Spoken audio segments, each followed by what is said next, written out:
बिस्मिल्लाहिर्रहमानिर्रहीम। अस्सलामुअलैकुम। आप देख रहे हैं 1 बाई 1 न्यूज़ HD। अहम खबर शामिल करते हैं। पाकिस्तान मुस्लिम लीग नून के सिटी सदर शेख एजाज़ अहमद, MPs राना अली अब्बास, महर हामिद रशीद, चौधरी जफ़र इकबाल नागरा, शफीक गुजर, मियाँ एजाज़, मियाँ कासिम, जफ़र सिंधु, तौसीफ़ नवाज़ खान, अदील अकबर गुजर, हाजी अफजल टिल्लू, असलम गुजर, शौकत जावेद विकी, अरफान खल, अकबर अली गुजर और दीगर अहबाब ने लाकासीर तादाद में मरीम नवाज़ के लॉन्ग मार्च में शिरकत की और इस मौके पर फैसलाबाद मुस्लिम लीग नून के सिटी सदर शेख एजाज़ अहमद और MPs ने इस रैली की क़यादत करते हुए लॉन्ग मार्च को पाया तकमील तक पहुँचाया। गो इमरान गो के नारे लगाते और विक्ट्री का साइन बनाते नज़र आ रहे हैं।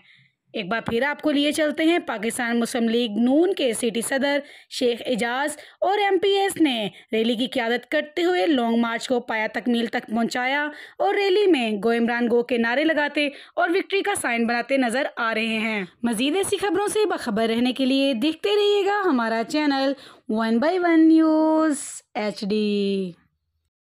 ताज़ा तरीन अपलोड्स की नोटिफिकेशन हासिल करने के लिए हमारे चैनल को सब्सक्राइब करें और साथ में दिए गए घंटी के निशान को दबाना ना भूलें।